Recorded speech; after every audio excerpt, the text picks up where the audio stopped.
Direct News TV. March 6, 2024. Russia takes more ground in East Ukraine but loses another ship at sea. Russian troops continued a relentless march in eastern Ukraine for a third straight week, giving defenders no respite since seizing Avdiivka on February 17. Geolocated footage on February 29 showed Russian troops had advanced 5 kilometers, 3 miles, west of Avdiivka to the outskirts of Orlivka and Berdikai. The following day, they were in central Orlivka. By Monday, they were spotted close to a road that connects Orlivka to the village of Tonenk to its south.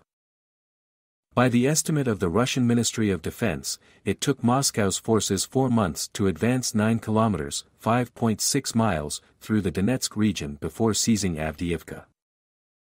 By that standard, 5 kilometers in 3 weeks, including 3 kilometers, nearly 2 miles, in the past week alone, was fast progress. It was a similar story west of Bakhmut, another city in Donetsk, which Russian forces captured in May. Ukrainian forces said on Sunday that they were fighting fierce battles to hold on to Ivanivsk, a village 2 kilometers (1.2 miles) west of Bakhmut. Geolocated footage showed Russian troops making their way into the village center that day. "Our military is heroically resisting and trying to repel the enemy from the occupied lines," said Captain Ilya Yevlash, a spokesperson for the defenders in the area. A spokesperson for the Tavria group of forces fighting there said they were managing to build tank trenches, ramparts and bunkers, but these were isolated, not contiguous. It may not have been a coincidence that Ukraine's military on Sunday announced record spending on fortifications in the Zaporizhia region on the southern front. Russian troops claimed to have advanced marginally at many points along the battlefront in Donetsk. Another advance was confirmed in the village of Novomykhailivka. Geolocated footage published on Tuesday showed Russian forces in the field south of the settlement. "I don't buy that this is going to shift the course of the war," retired U.S. Colonel Seth Crumrich told Al Jazeera. "Show me the map. Show me what's been achieved in 2 years. I see maybe 1/18 of Ukrainian territory in Russian control at the cost of 250,000 to 500,000 casualties. I don't see imminent victory by the Russians," said Crumrich, now vice president of Global Guardian, a security consulting firm. Yet the situation was worrying enough to bring Ukraine's newly installed commander-in-chief, Oleksandr Syrsky, to the Eastern Front for 3 days.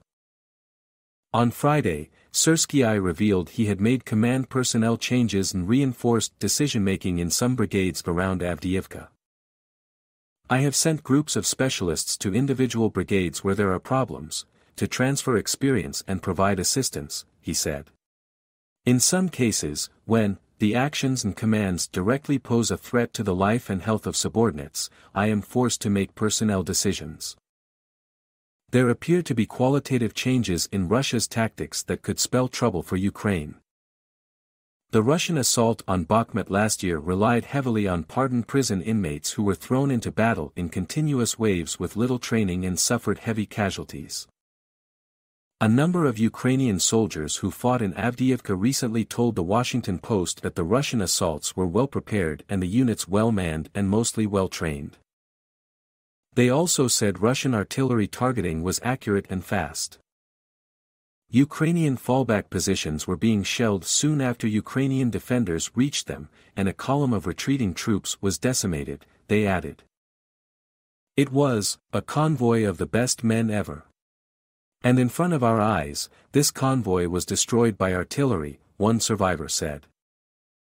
Perhaps most worrying was Russia's effective use of air support to drop satellite-guided glide bombs, inertial bombs fitted with flight surfaces to achieve greater range and accuracy. Ukraine's Air Force has been taking out the Sukhoi 34 and Sukhoi 35 fighter bombers that deliver those bombs in increasing numbers, including 6 Su-34s on February 28 and 29 alone. Ukrainian President Volodymyr Zelensky said Kiev's forces had shot down 15 Russian military planes from February 1 to Sunday, an unusually high number.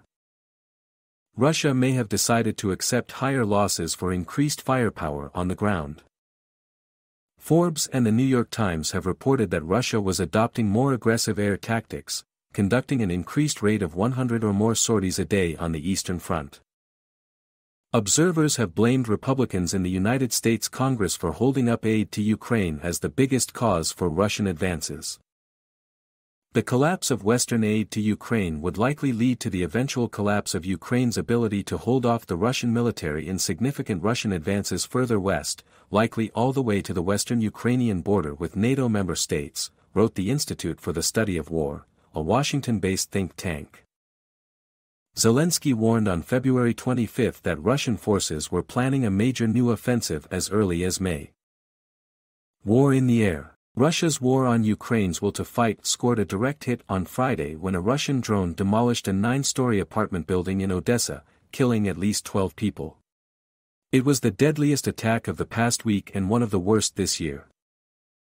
The delay in the supply of weapons for Ukraine, air defense systems for the protection of our people leads, unfortunately, to such losses, Zelensky said after the attack. Ukrainian Air Force spokesperson Yuri Ignat said on Tuesday that it was not possible to protect Odessa from all missiles and drones. Odessa is a densely populated city bordering the coast, large buildings, infrastructure. The location of air defense in the Odessa region is built in such a way that it is not always possible to intercept both drones and missiles on the approaches to the city itself, Ignat said.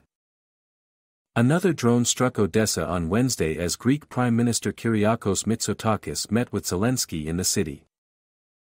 Ukraine's air defense is down 36 of 43 drones that Russia launched from February 29 to Tuesday, but officials have warned that it could run out of missiles for its air defense batteries without further support. Maxim Timchenko, who runs Ukraine's largest electricity utility, told the Financial Times that Ukraine was better prepared for Russia's first drone onslaught on Ukraine's energy infrastructure last winter, and that increasingly in recent weeks, drones were reaching their targets. Russia had targeted energy infrastructure no fewer than 160 times just this year, he said. The war at sea. The brightest spot for Ukraine during the week was its sinking of the Russian patrol ship Sergei Kotov near the Kerch Bridge off eastern Crimea early on Tuesday. Ukrainian Military Intelligence's Group 13 launched Magura V naval drones, which Ukraine claims to be the fastest in the Black Sea. Military intelligence spokesman Andriy Yusov said the ship suffered 5 direct hits.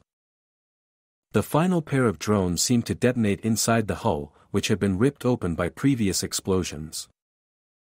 Group 13 has undertaken previous special operations with naval drones, sometimes in cooperation with the Security Service of Ukraine, sinking or disabling from 1/3 to half of Russia's Black Sea Fleet.